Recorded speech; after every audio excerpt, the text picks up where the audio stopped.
Praise the Lord. परमेश्वराच्या नावाला मी धन्यवाद देते, त्याची स्तुती करते की या नवीन वर्षामध्ये पुन्हा एकदा त्याच्या वचनाची सेवा करण्याची त्याने मला संधी दिली. आपण प्रार्थना करू. सर्वसमर्थ सेनाधीश परमेश्वरा, तुला मान देते, महिमा देते, गौरव देते. पवित्र परमेश्वरा, या नवीन वर्षात तू आम्हाला घेऊन आलास आणि प्रभू तुझ्या वचनाची सेवा करण्याची संधी पुन्हा एकदा तू मला देत आहेस. याबद्दल तुला धन्यवाद देते, तुझी स्तुती करते. पवित्र परमेश्वरा, यावेळेला माझ्या मुखात तुझे शब्द घाल. पवित्र आत्म्या, तू ये आणि मला सहाय्य कर. ही लहानशी विनंती येशू जो आमचा तारणारा, त्याच्या गोड आणि प्रिय नावात प्रार्थना केली म्हणून तू ऐक. आमेन. प्रियांनो, आजच्या मननासाठी जे वचन मी निवडलेलं आहे ते वचन आहे स्तोत्र संहिता 50 आणि याचं 15वं वचन. स्तोत्र संहिता 50 आणि याचं 15वं वचन. संकट समयी माझा धावा कर, मी तुला मुक्त करीन आणि तू माझे गौरव करशील. हे स्तोत्र आसाफाने लिहिलेलं आहे आणि यामध्ये परमेश्वराचं वचन आपणाला सांगत आहे, आश्वासन देत आहे की संकट समयी माझा धावा कर, मला हाक मार, माझी आठवण कर, म्हणजे मी तुला या सर्व संकटातून मुक्त करीन. आणि त्याची खात्री आहे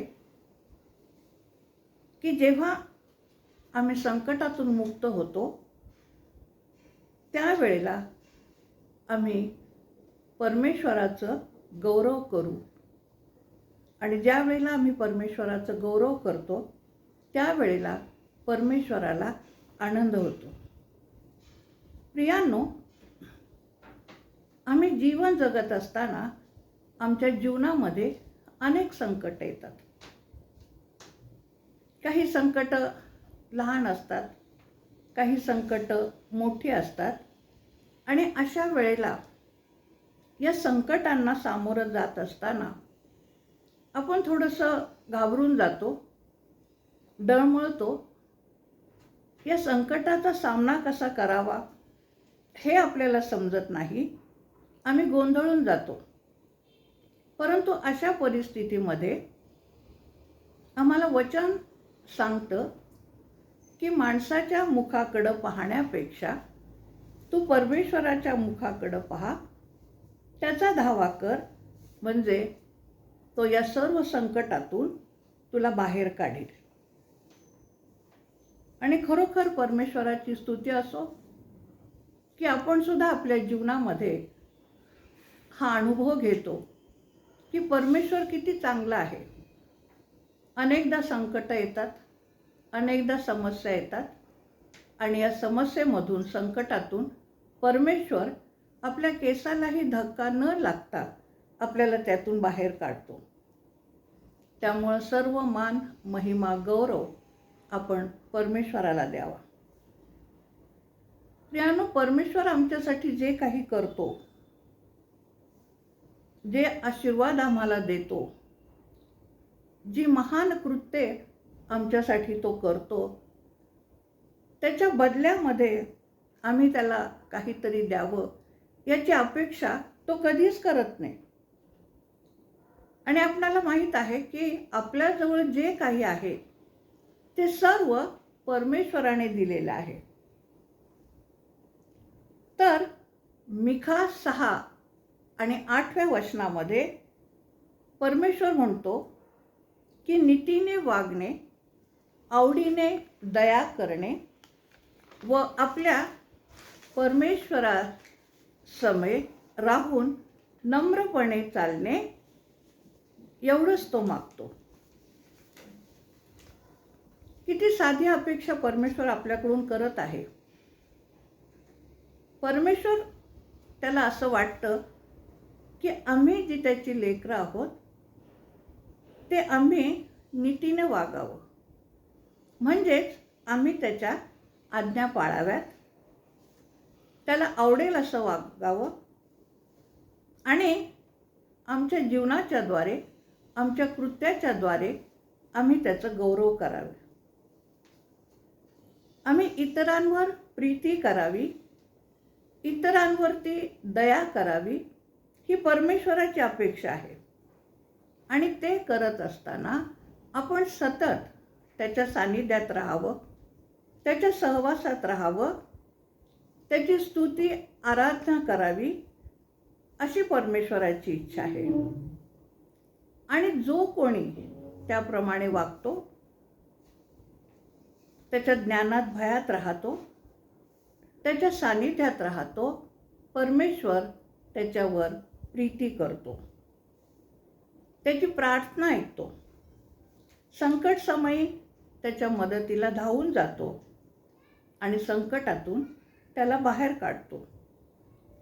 आणि याचं जर उदाहरण आपल्याला पाहायचं असेल तर दुसरे इतिहास याचा 20वा अध्याय किंवा 17 ते 20 हे 3 अध्याय आपण वाचले तर त्या ठिकाणी आपल्याला यहोशवाफाट या राजाविषयी लिहिलेलं आढळतं.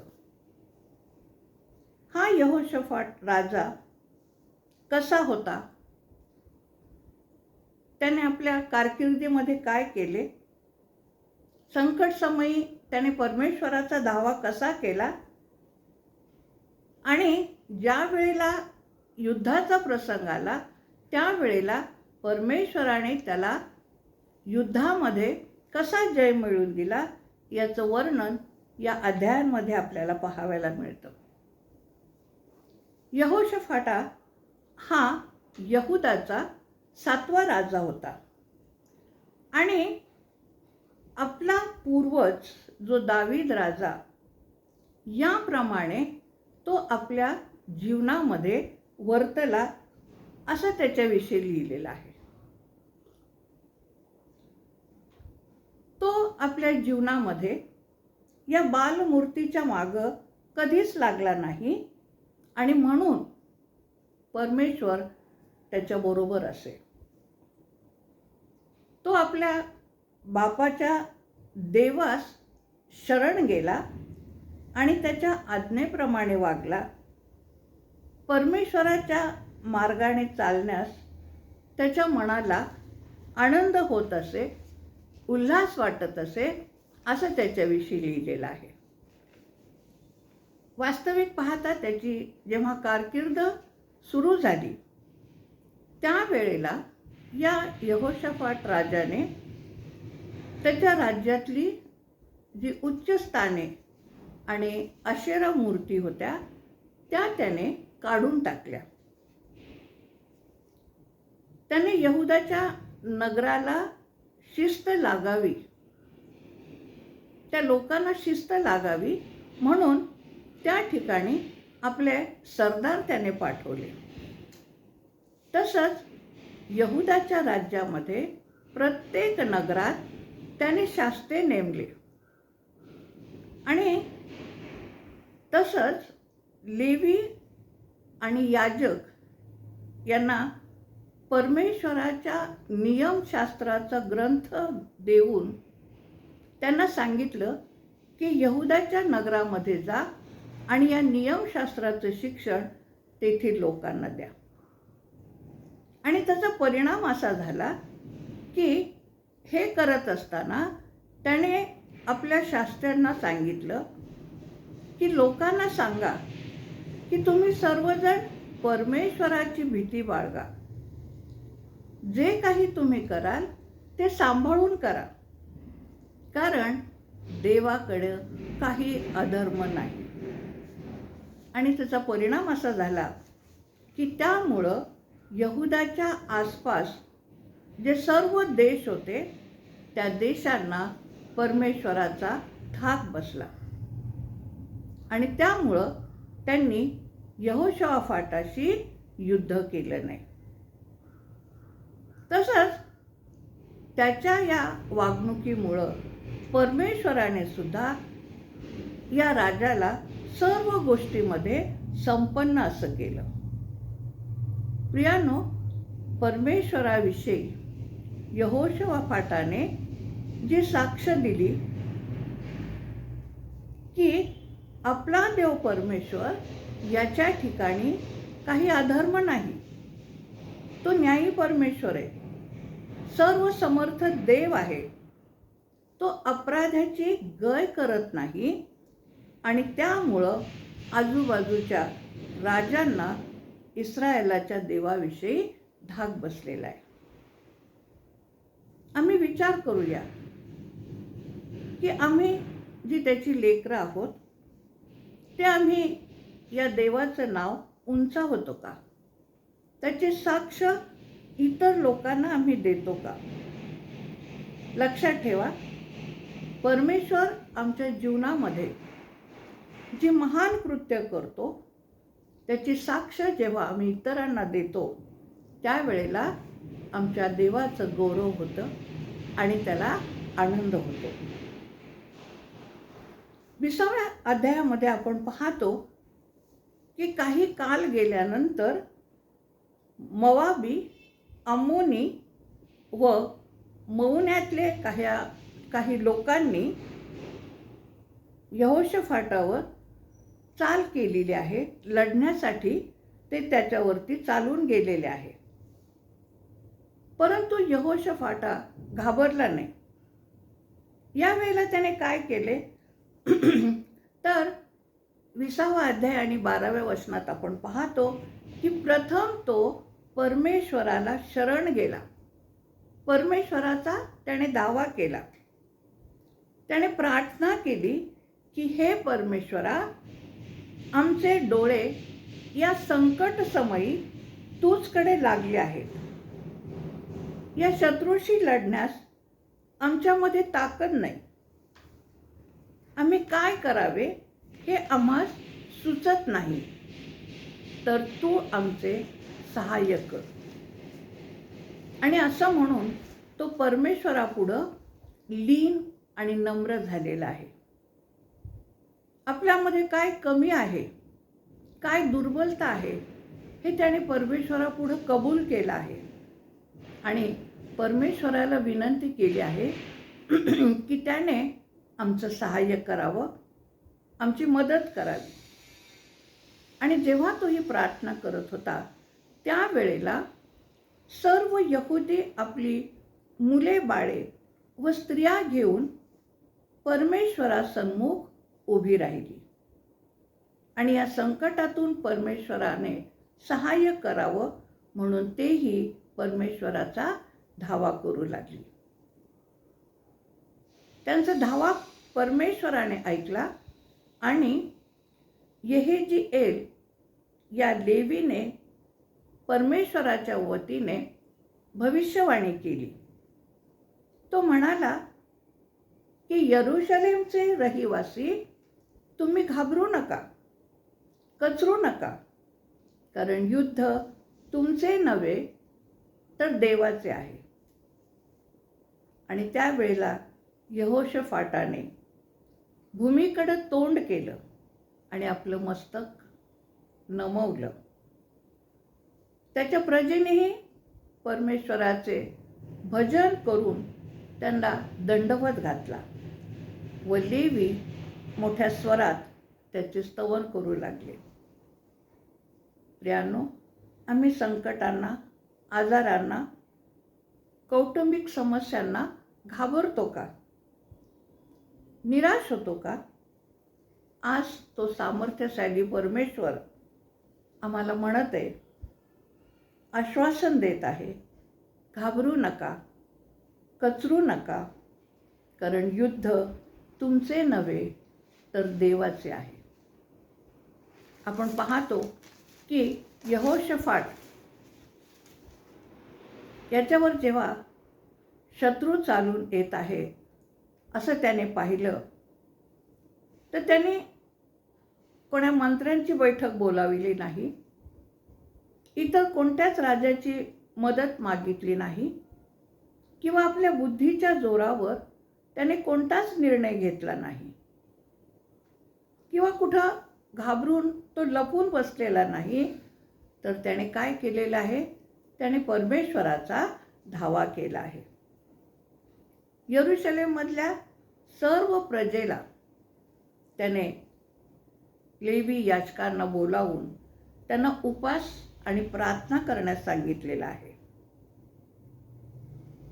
प्रभू येशू याचं वचन आपल्याला माहीत आहे की जिथे दोघे किंवा तिघे माझ्या नावाने एकत्रित येतात तेथे मी आहे.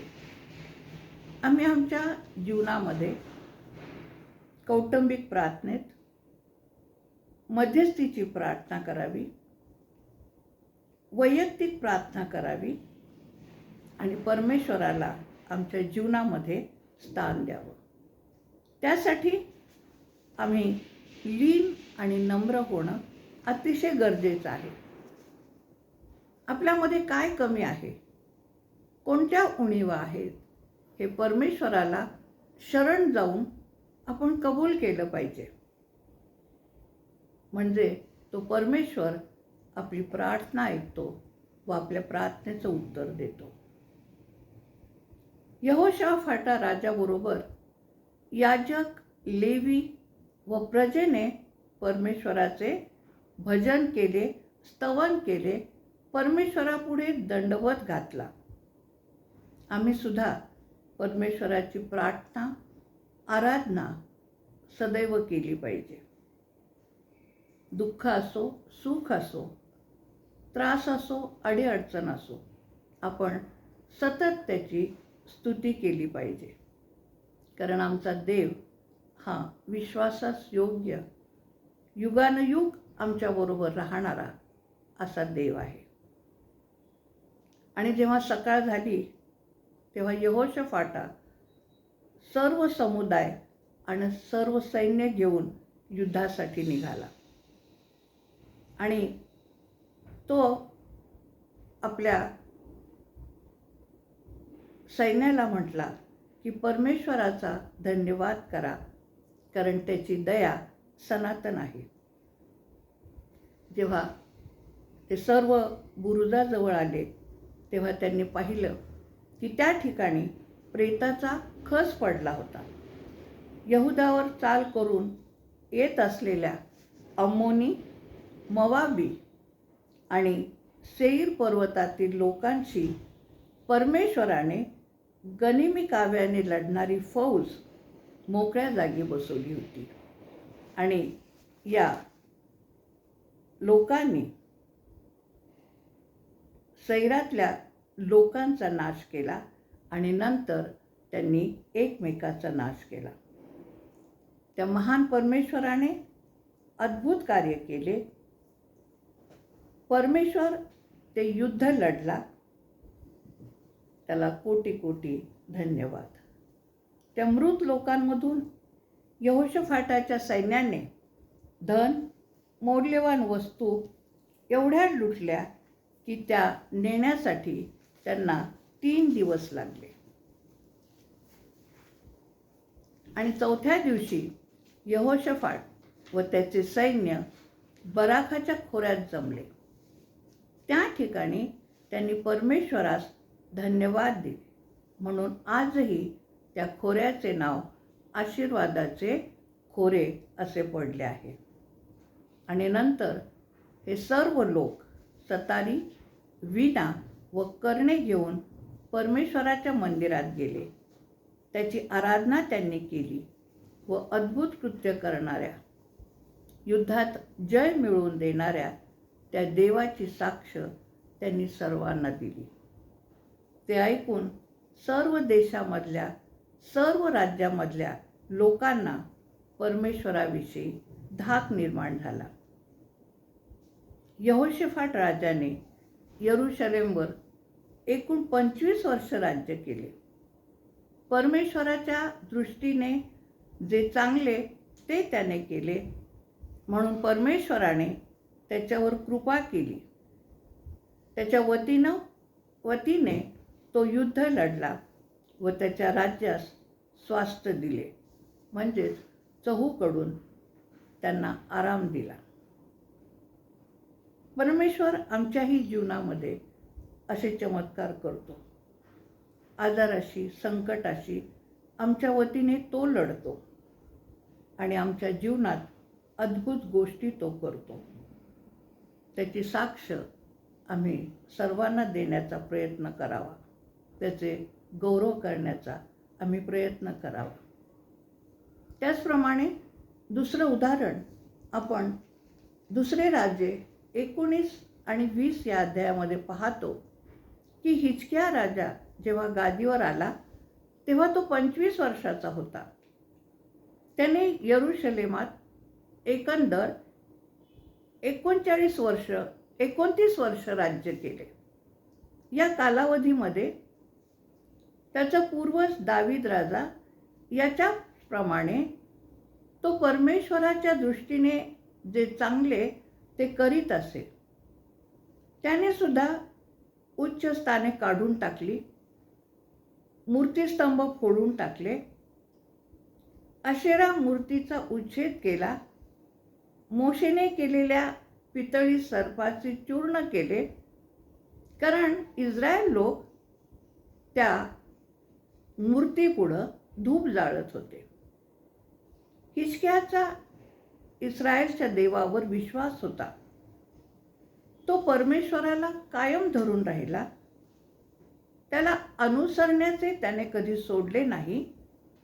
परमेश्वराने मोशेला दिलेल्या ज्या आज्ञा होत्या त्या त्याने पाळल्या आणि म्हणून परमेश्वर त्याच्याबरोबर सदोदित राहिला. तो जिकडे जाईल तिकडे परमेश्वराने हिजकिया राजाला सुद्धा यशप्राप्ती दिली होती. आणि अशा या हिजकिया राजावर सुद्धा अशूरच्या राजाने रब शाकेला याच्या सैन्यानिशी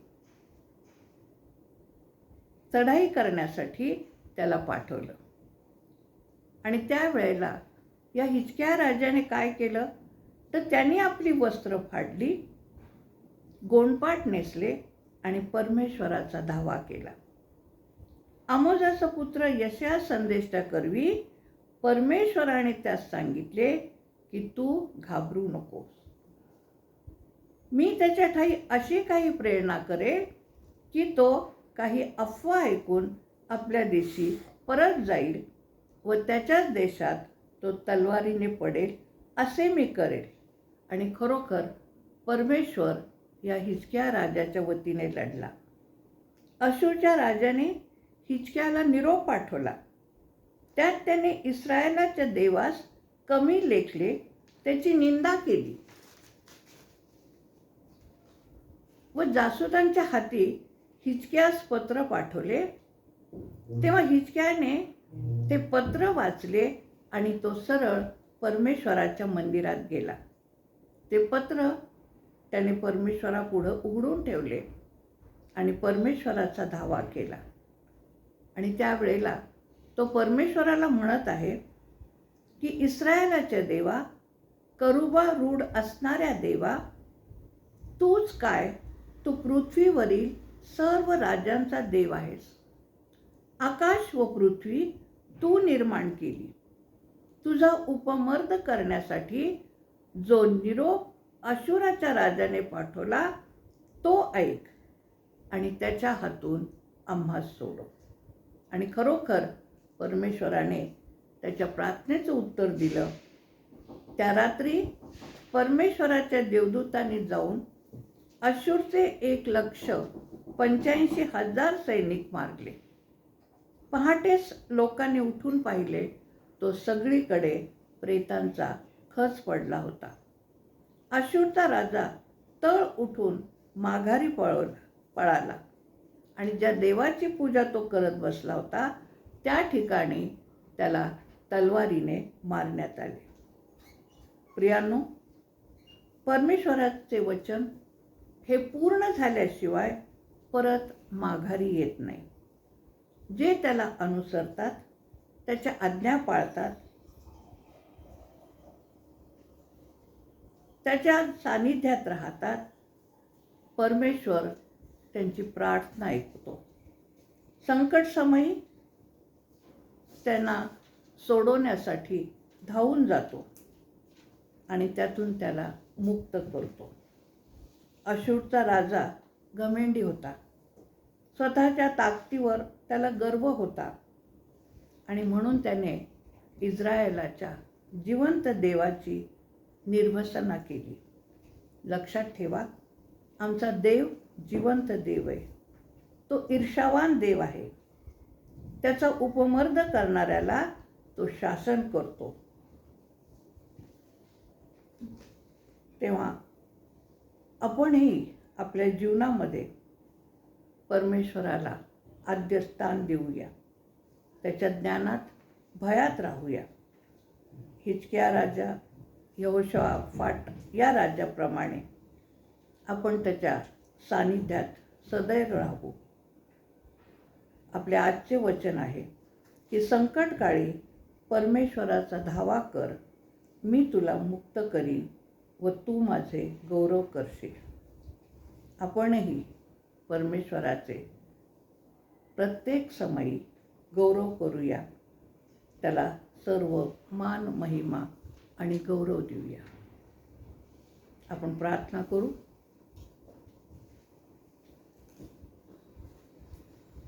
पवित्र पवित्र पवित्र आमच्या सेनाधीश परमेश्वरा, तुला आम्ही गौरव देतो, मान देतो, महिमा देतो. मागील 7 वर्षात प्रभू अनेक संकटे आले, अनेक व्याधी आल्या. आम्ही तुझा धावा केला आणि तू आमचं सहाय्य केलं.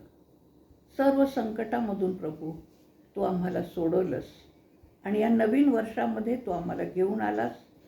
याबद्दल प्रभू आम्ही तुला धन्यवाद देतो, तुझी स्तुती करतो. प्रभू, या नवीन वर्षामध्ये सुद्धा आम्ही तुझ्यावर दृढ विश्वास ठेवावा, तुला बिलगून राहावं, तुझ्या सानिध्यात राहावं, तुझी स्तुती आराधना करावी आणि तुझी सेवा करावी. यासाठी तू आम्हा प्रत्येकाचं सहाय्य कर. ही लहानशी विनंती येशू जो आमचा तारणारा, त्याच्या गोड आणि प्रिय नावात ही प्रार्थना केली म्हणून तो ऐक पित्या. आमेन, आमेन.